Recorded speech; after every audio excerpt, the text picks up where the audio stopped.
dear students. Welcome back for Alkene Part 2. आज हम alkene का पार्ट 2 डिस्कस करेंगे, जिसमें हम लोग पिछले सेशन में जो प्रिपरेशन ऑफ एल्कीन्स को हमने डिस्कस किया था, जिसमें कि कुछ रिएक्शनें शेष रह गई थी, उसे आप हम डिस्कस करेंगे। एल्कीन पार्ट 1 में हम लोगों ने ये जो डिस्कस किया था वो था कि एल्केन्स क्या होते हैं, उनके क्या सोर्सेज हैं, एल्कीन्स के संरचना या स्ट्रक्चर्स कैसे होते हैं, नोमेनक्लेचर ऑफ एल्कीन्स को हमने डिस्कस किया था, उनके क्लासिफिकेशंस, और प्रिपरेशन मेथड में हम लोगों ने डिहाइड्रेशन ऑफ अल्कोहल, जो एक इम्पोर्टेंट मेथड है प्रिपरेशन की एल्कीन्स की, उसको डिस्कस किया था। पार्ट 2 में हम लोग जो डिस्कस करेंगे उसमें पार्ट 1 का जो लास्ट टॉपिक जो हमने डिस्कस किया था, जो कि रीअरेंजमेंट था, उस रीअरेंजमेंट में हम आज फिर से उसको थोड़ा सा और एक्सप्लेन करने की कोशिश करेंगे। साथ ही उसमें पढ़ेंगे कि रीअरेंजमेंट क्या होते हैं, या डिहाइड्रेशन ऑफ अल्कोहल में रीअरेंजमेंट कैसे होता है, और कार्बोकेटायन का रीअरेंजमेंट क्यों होता है, ये हम इस सेशन में देखेंगे। साथ ही हम जो रिएक्शंस प्रिपरेशन की जो अदर रिएक्शंस हैं, जैसे कि डिहाइड्रो हैलोजिनेशन है, या फिर डीहैलोजिनेशन है, या हॉफमैन एलिमिनेशन है, या फिर रिडक्शन ऑफ एल्काइंस है, इनको हम इस सेशन में डिस्कस करेंगे। चलिए, पिछले सेशन में हम लोगों ने देखा था कि कैसे अल्कोहल के जब डिहाइड्रेशन में जो प्रोडक्ट या एल्कीन बन रहा था, उसमें लिए गए अल्कोहल की संरचना और बनने वाले एल्कीन की संरचना में अंतर था। इस तरह की जो संरचनात्मक भिन्नता या संरचनात्मक चेंजेस जो होते हैं, वो रीअरेंजमेंट के कारण संभव होते हैं। जैसा कि ये रिएक्शन आपको दिख रहा है, इस रिएक्शन में एक अल्कोहल जो हमने लिया हुआ है वो है 3,3-डाइमिथाइल ब्यूटेन 2-ऑल। इसको जब हम कॉन्सेंट्रेटेड H2SO4 से डिहाइड्रेशन प्रोसेस इसमें करेंगे, तो इसमें जो एल्कीन बननी चाहिए थी, इस कार्बन से OH को जाना था, क्योंकि OH इसी से जुड़ा हुआ है, तो इसके नियर बाई जो कार्बन होगा वहां से H जाना है, तभी वाटर का एलिमिनेशन होगा। अब इसके नियर बाई कार्बन 2 हैं, एक ये है, एक ये है, इसके पास कोई हाइड्रोजन नहीं है, इसलिए जो हाइड्रोजन जाना चाहिए वो इसी कार्बन से जाना चाहिए। इसके इस 3,3-डाइमिथाइल ब्यूटेन 2-ऑल के अकॉर्डिंग जो एल्कीन बननी चाहिए वो एल्कीन ये बननी चाहिए। लेकिन जब ये रिएक्शन कराई गई, तो उसमें ये जो एल्कीन थी जिसको कि बनना चाहिए था प्रमुखतया, ये एल्कीन मात्र 3% बनी थी, जबकि 2 अदर एल्कीन्स इसमें फॉर्म हुई, जिसको कि हमने 2,2-डाइमिथाइल ब्यूटूइन और 2,3-डाइमिथाइल ब्यूट-1-इन के नाम से जाना। इसमें 2,3-डाइमिथाइल ब्यूटूइन जो था वो मेजर प्रोडक्ट था, वो 64% बना, और रेस्ट जो था वो 33% बना। तो अब ये देख सकते हैं कि बनने वाले एल्कीन की जो संरचना है, जो कार्बन फ्रेमवर्क की जो संरचना है, वो लिए गए अल्कोहल की कार्बन फ्रेमवर्क की संरचना से बिल्कुल भिन्न है। इस तरह की भिन्नता को हम रीअरेंजमेंट कहते हैं। कैसे समझ सकते हैं कि कुछ some alcohols undergo dehydration to yield alkene having carbon skeleton different from starting alcohol. कुछ अल्कोहलों में एल्कीन संश्लेषण या एल्कीन सिंथेसिस के प्रक्रिया के दौरान, जब हम डिहाइड्रेशन प्रोसेस से एल्कीन को सिंथेसाइज करते हैं, तो उस समय जो बनने वाली जो एल्कीन होती है उसकी संरचना लिए गए अल्कोहल की संरचना से भिन्न होती है। तो इस प्रकार के जो अभिक्रिया होती है उसे हम रीअरेंजमेंट अभिक्रियाओं के नाम से जानते हैं। इस पूरी अभिक्रिया में 2,3-डाइमिथाइल 2-ब्यूटीन और 2,3-डाइमिथाइल 1-ब्यूटीन जो कि मेजर अमाउंट में बन रहा है, 64% ये बन रहा है, 33% ये बन रहा है, मात्र 3% ही वो प्रोडक्ट बन रहा है जिसका स्केलेटन, जिसकी संरचना प्रारंभिक अल्कोहल की संरचना की जैसी है। तो ये जो प्रोसेस है ये रीअरेंजमेंट से होता है। आइए समझते हैं कि रीअरेंजमेंट कब होता है। रीअरेंजमेंट हमेशा कार्बोकेटायन जब फॉर्म होता है तो उसके बाद के स्टेप से जो सेपरेट स्टेप्स होते हैं उसमें रीअरेंजमेंट होता है, जैसा कि इस अभिक्रिया में आपको दिखाया गया है। एसिड जो H पॉजिटिव है वो सबसे पहले जो अल्कोहल हमने लिया था उस अल्कोहल के हाइड्रोक्सी ग्रुप के साथ अपक्रिया करके यहाँ से वाटर को एलिमिनेट करेगा और वाटर के निकलने से कार्बोनियम आयन बन जाएगा। इस कार्बोनियम आयन बनने के बाद ही रीअरेंजमेंट की प्रक्रिया शुरू होती है। एक संभावना ये हो सकती है कि ये जो कार्बोनियम आयन बना स्टेप 1 में, इस कार्बोनियम आयन बनने के बाद इसके नियर बाय कार्बन से यदि हाइड्रोजन निकल के जाता है तो जो एल्कीन बननी चाहिए वो ये बननी चाहिए। लेकिन यदि ये जो कार्बोनियम आयन है, चूंकि जो carbonium ion 2 degree carbonium ion है और हम जानते हैं कि कार्बोनियम आयन जो होते हैं उनकी स्टेबिलिटी का जो ऑर्डर होता है 0 डिग्री से 1 डिग्री ज़्यादा स्टेबल होता है, 1 डिग्री से 2 डिग्री ज़्यादा स्टेबल होता है, 2 डिग्री से 3 डिग्री ज़्यादा स्टेबल होता है। अगर ये 2 डिग्री कार्बोनियम आयन अपने आप को स्टेबल करके 3 डिग्री कार्बोनियम आयन में कन्वर्ट हो जाता है, जो कि 1,2 मिथाइल शिफ्ट कहते हैं इसको, कि एक पोजीशन से मिथाइल ग्रुप उठ के दूसरी पोजीशन पर जा रहा है, इसलिए 1,2 मिथाइल शिफ्ट हम इसको कहते हैं।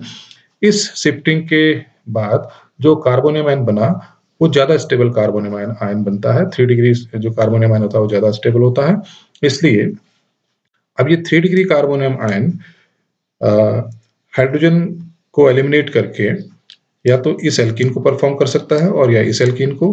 तो हम जानते हैं कि सिरजेफ रूल के अकॉर्डिंग जो एल्कीन ज़्यादा सब्स्टिट्यूटेड होती है डबल बॉन्डेड कार्बन के अराउंड, डबल बॉन्डेड कार्बन के कार्बन पर जिन एल्कीन्स में ज़्यादा सब्स्टिट्यूशन होता है वो एल्कीन मेजर प्रोडक्ट होती है सिरजेफ रूल के अकॉर्डिंग। इसलिए इस डिहाइड्रोजनेशन स्टेप में ये alkene as a major product यहाँ पर फॉर्म हो रही है।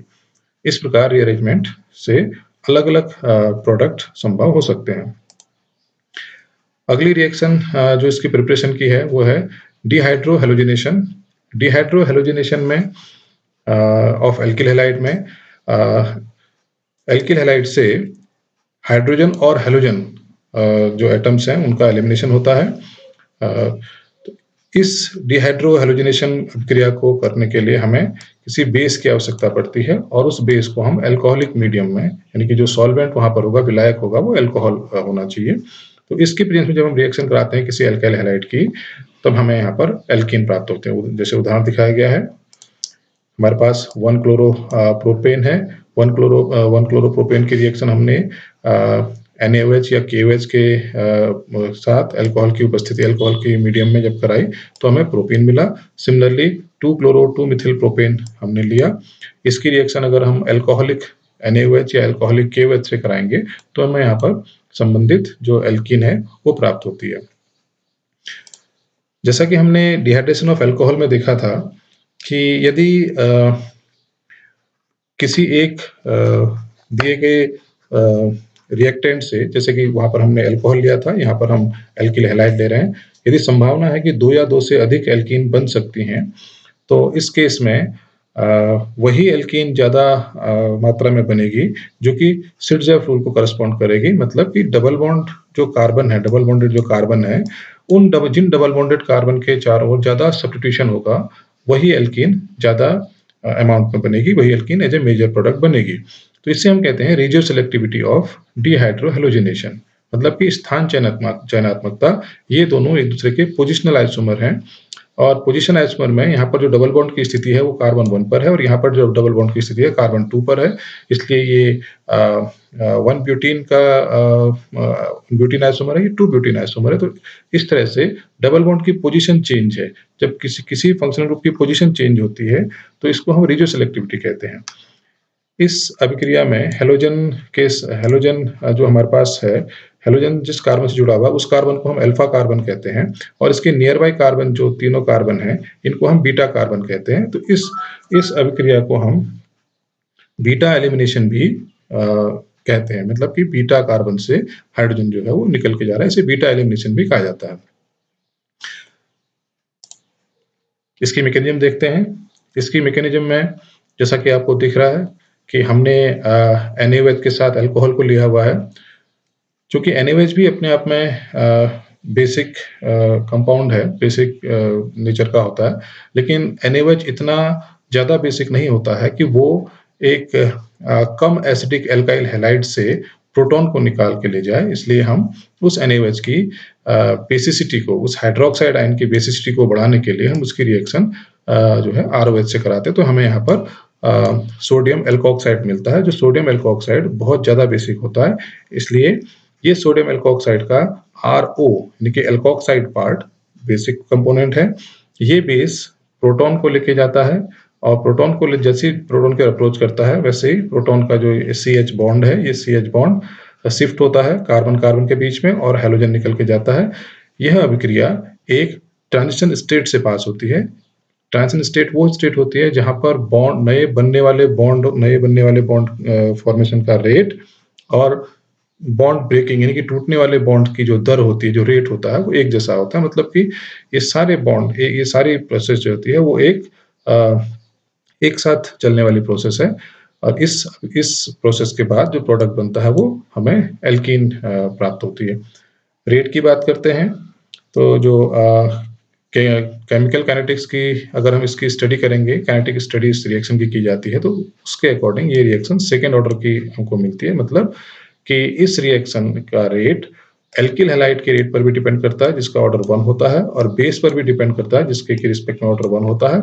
इस प्रकार दोनों को अगर हम ऐड कर देंगे तो ओवरऑल रेट जो इस रिएक्शन का आ जाएगा वो 2 ऑर्डर आएगा, इसका सेकेंड ऑर्डर की रिएक्शन होती है, इसलिए हम इसको E2 एलिमिनेशन भी कहते हैं। यहाँ पर लिखा हुआ है E2 elimination, E stands for elimination of second order.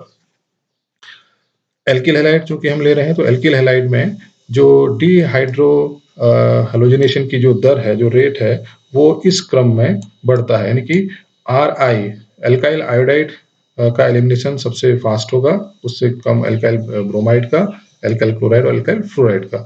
ये सबसे लीस्ट रिएक्टिव एल्काइल फ्लोराइड जो होते हैं वो सबसे लीस्ट रिएक्टिव होते हैं एलिमिनेशन के लिए। इसका एनर्जी प्रोफाइल डायग्राम दिखाया गया है। यहाँ पर ट्रांजिशन स्टेट बनती है। इस ट्रांजिशन स्टेट में जैसा कि पहले भी मैंने बताया था कि CH बॉन्ड की ब्रेकिंग, ये CH बॉन्ड की ब्रेकिंग हो रही है, पाई बॉन्ड फॉर्म हो रहा है और CX बॉन्ड जो ब्रेक हो रहा है, ये साइमल्टेनियस प्रोसेस है, एक साथ होने वाली प्रोसेस है, इसलिए ये एक हाई एनर्जी स्टेट है।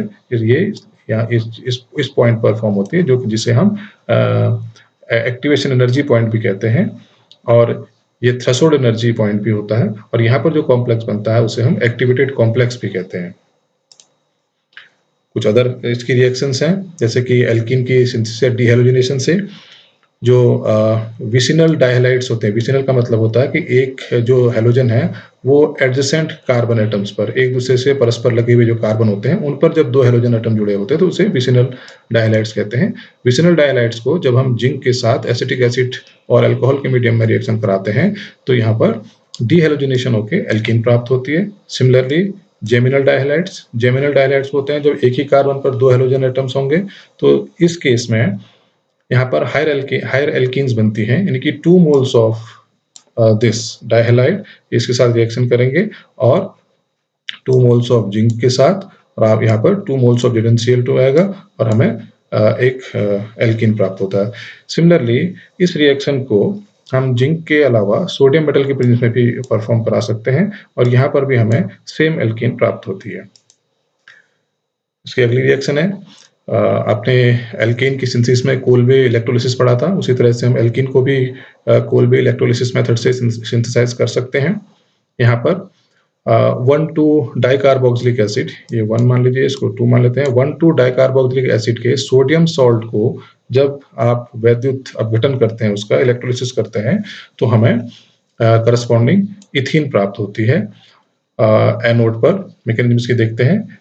एनोड पर ऑक्सीडेशन होता है, तो एनोड पर जो नेगेटिव आयन है ये इलेक्ट्रॉन लूज करेगा और इथीन परफॉर्म करेगा। यहाँ पर एनोड पर ही CO2 गैस एलिमिनेट होती है और कैथोड पर जहाँ पर रिडक्शन होता है वहाँ पर मेटल डिपॉजिट होगा और हाइड्रोक्साइड वाटर से रिएक्शन करके सोडियम हाइड्रोक्साइड बनाता है और यहाँ पर हाइड्रोजन गैस एलिमिनेट होती है।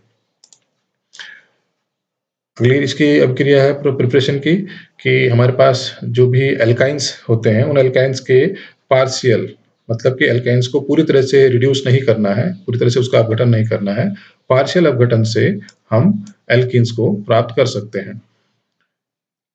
किसकी प्रेजेंस में होगा अपघटन? होगा हाइड्रोजन गैस के साथ इन प्रेजेंस ऑफ प्लेटिनम या निकेल के साथ। अगली अभिक्रिया है alkene synthesis by decomposition of quaternary ammonium salt. इसे हम हॉफमैन मेथड के नाम से भी जानते हैं।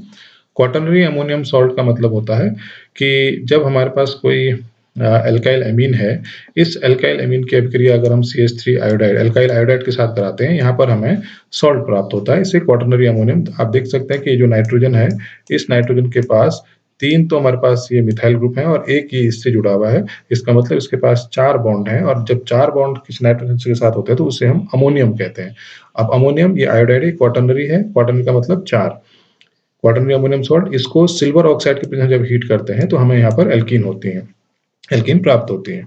इस अभिक्रिया में, जैसा कि हमने सिटजेफ की अभिक्रिया में देखा था, सिटजेफ की अभिक्रिया में हमें वो एल्कीन प्राप्त होती है जहां पर डबल बॉन्डेड कार्बन ज्यादा सब्स्टिट्यूटेड होंगे। लेकिन हॉफमैन की मेथड में हमें वो एल्कीन प्राप्त होती है जहां पर double bonded carbon less substitution होगा, लेस सब्स्टिट्यूटेड होंगे। यदि किसी अभिक्रिया में, जैसा कि यहाँ पर दिख रहा है, इन दोनों को अगर आप अंतर देख रहे हैं इन दोनों में, तो यहाँ पर अंतर क्या है कि इस कार्बन पर नाइट्रोजन जुड़ा हुआ है और इसके नियर बाई कार्बन से हाइड्रोजन जा रहा है, मतलब कि अमोनिया गैस का यहाँ से एलिमिनेशन हो रहा है। इससे H देख लीजिए आप, और यहाँ से NH2 यहाँ से गया, H यहाँ से गया, तो यहाँ से NH3 गैस एलिमिनेट हुआ और एल्कीन बना। ये H यहाँ से भी जा सकता था, इस H को हम यहाँ से भी दे सकते थे, लेकिन ये अभिक्रिया की जो प्रॉपर्टी है, जो गुण है, वो ये है कि H उसी कार्बन से जाएगा जो लेस हिंडर्ड होगा या जिसके चारों ओर सब्स्टिट्यूशन कम होगा। इसलिए ये कार्बन लेस हिंडर्ड है, इसलिए जो H है वो यहाँ से जाएगा और NH2 यहाँ से आएगा। इसलिए NH3 जब इस पोजीशन से निकलेगा तो डबल बॉन्ड इन दोनों कार्बन के बीच आएगा, इसलिए यही एल्कीन प्राप्त होगी। ये हॉफमैन की मेथड है। इस प्रकार हमने आज प्रिपरेशन ऑफ एल्कीन तक हमने कंप्लीट किया। अगले जो सेशन होगा, उस सेशन में हम एल्कीन्स की फिजिकल एंड केमिकल प्रॉपर्टीज को डिस्कस करेंगे। तब तक आप जो भी आपके पास स्टडी मटेरियल है, उससे आप इस सेशन को रिवाइज कर सकते हैं।